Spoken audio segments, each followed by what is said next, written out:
antigo Midrash diz que na época do grande êxodo, apenas um remanescente de Israel foi realmente salvo enquanto todos os outros morreram na praga das trevas, tendo caído tão baixo que eles não podiam acreditar na redenção ou mesmo querer ser redimidos. Que terrível, que trágico. Deus nos livre de desistirmos de nossa esperança agora, especialmente por causa da grande salvação que Yeshua garantiu para nós. Bechol Dovador, em toda e qualquer geração. O indivíduo deve olhar para si mesmo como se ele ou ela pessoalmente tivesse sido resgatado do Egito deste mundo. E ainda assim, a história divina é um tanto cíclica em sua expressão. Quanto mais nos aproximamos do início, mais vemos que o futuro foi semeado e se repete a cada geração. Tanto a árvore da vida quanto a árvore do conhecimento do bem e do mal estavam presentes no paraíso original. Quando Eva ouviu as mentiras da serpente e considerou a árvore proibida como desejável para dar sabedoria, ela imediatamente começou sua descida para o exílio. No início da história humana, então, vemos que a verdade separada de Deus leva à morte. A desobediência de Adão e Eva levou à graciosa promessa de Deus a respeito da vinda da semente que restauraria todas as coisas ao ser vitorioso na guerra da verdade. É claro que essa semente prometida era Yeshua, nosso servo sofredor e o nosso segundo Adão, que, por meio do seu sacrifício, reverteu a maldição e reconciliou a humanidade com Deus. Observe, no entanto, que esta mensagem proto-evangelho também implica perpétua guerra entre os herdeiros do Messias, chamados de filhos da luz, e os herdeiros de Satanás, chamados de filhos das trevas. A contínua inimizade entre essas duas sementes foi, em última instância, algo da vontade de Deus. Os filhos da luz são chamados para serem um povo kadosh, um povo santo, separado do mal gerado pelo mundo caído e suas forças, assim como a primeira expressão criativa de Deus foi a separação da luz das trevas. Os filhos da luz odeiam o mal e amam o bem. E, inversamente, os filhos das trevas odeiam o bem e amam o mal. A história do Êxodo, então, não é tanto uma questão da história antiga, mas uma revelação atual do justo poder libertador de Deus sobre os poderes das trevas. Deus libertou Israel com mão forte e os conduziu diretamente ao Monte Sinai para reencontrar a árvore do conhecimento do bem e do mal, assim como o madeiro de Yeshua é a árvore da vida no meio do jardim de Deus. A vida é uma guerra espiritual e o encontro de poder entre Deus e Faraó é um paradigma para as eras. Portanto, Yeshua se referiu à sua própria morte sacrificial como o grande Cordeiro de Deus para ser o êxodo final. Ao longo da história, vemos a repetida tentativa de ressuscitar ou reviver a antiga adoração do Deus Ra, que deriva de Satanás no jardim.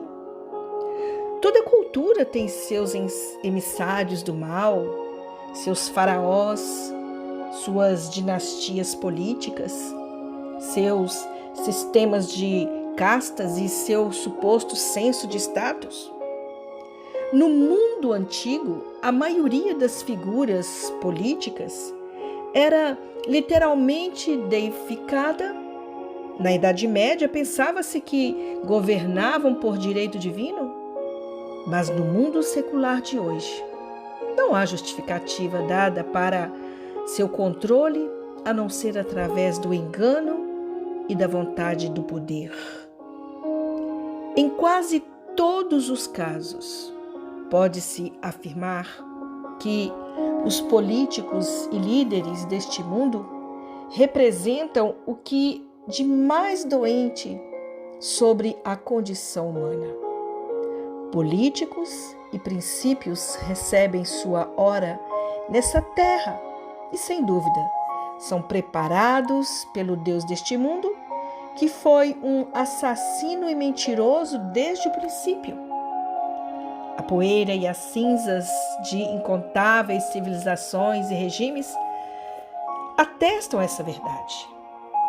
Hoje, estamos vivendo em um mundo que é globalista. Os políticos costumam ser lacaios involuntários dos poderes mais sombrios que buscam consolidar o poder para escravizar toda a terra. A chamada economia global e seu sistema de usura é o mecanismo que dará origem a mais um faraó, que da mesma forma será julgado pelo Senhor, Deus Todo-Poderoso, no fim dos dias. Muitas pessoas vivem em estado de medo porque acreditam nas mentiras e nas propagandas dos senhores das trevas deste mundo. O poder de Satanás sempre foi através do uso do engano. Se ele conseguir fazer você acreditar em uma mentira, começará a controlá-lo por meio do medo. É assim que o diabo sempre conquistou os reinos deste mundo, através do engano e da violência. Como seguidores de Yeshua, devemos sempre ter em mente que a realidade se concentra no Senhor Deus de Israel e nunca na violência retórica e fantasias metafísicas de figuras políticas ou da mídia. O Senhor Deus de Israel realmente se preocupa com a libertação das pessoas do engano e da opressão. A história do Êxodo é sua repreensão eterna a todos os ditadores do mundo e deve fazer com que cada político avalie sobriamente seu destino. Está chegando a hora em que seu julgamento cairá sobre todos os reis da terra que desaconselham o Senhor e contra o seu ungido. Atualmente estamos vivendo sob tensão do aspecto já ainda não da profecia original de que ele, o Messias, esmagará a cabeça da serpente. Satanás ainda parece ter vantagem, pelo menos no reino temporal. A vitória final ainda não chegou, mesmo que seja assegurado pelas promessas de Deus.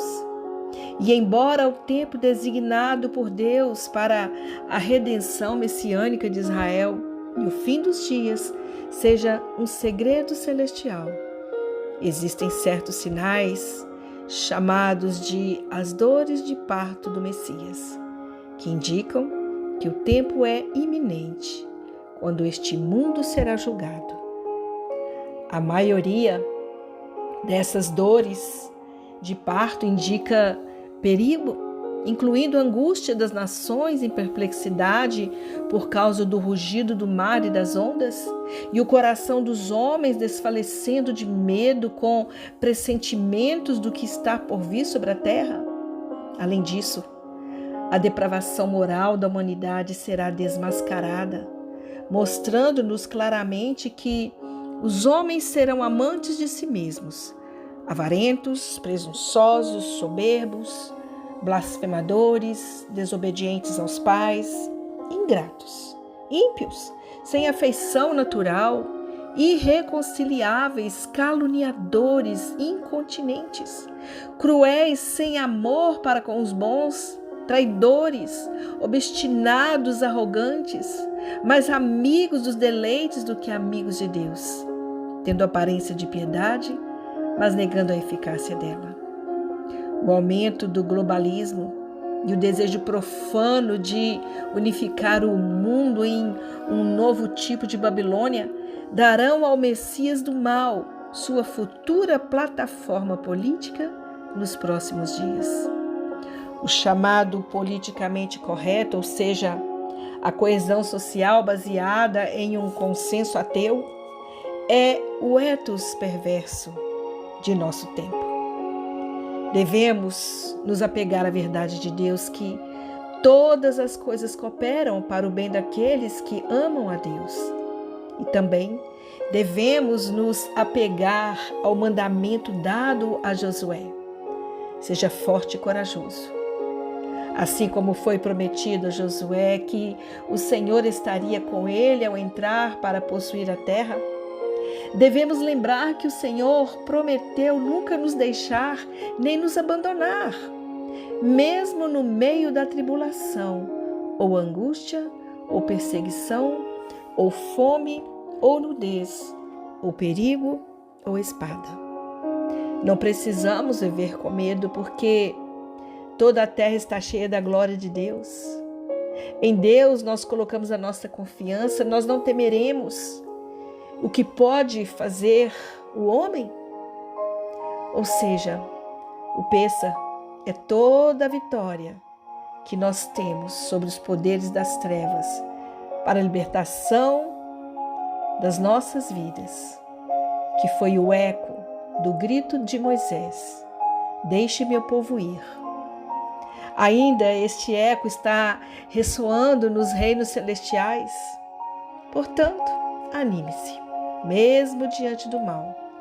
Não tenha medo e não desanime, pois o Senhor Deus estará com você por onde você andar. Baruch Hashem, que o Eterno te abençoe. Em nome de Yeshua HaMashiach. Amém.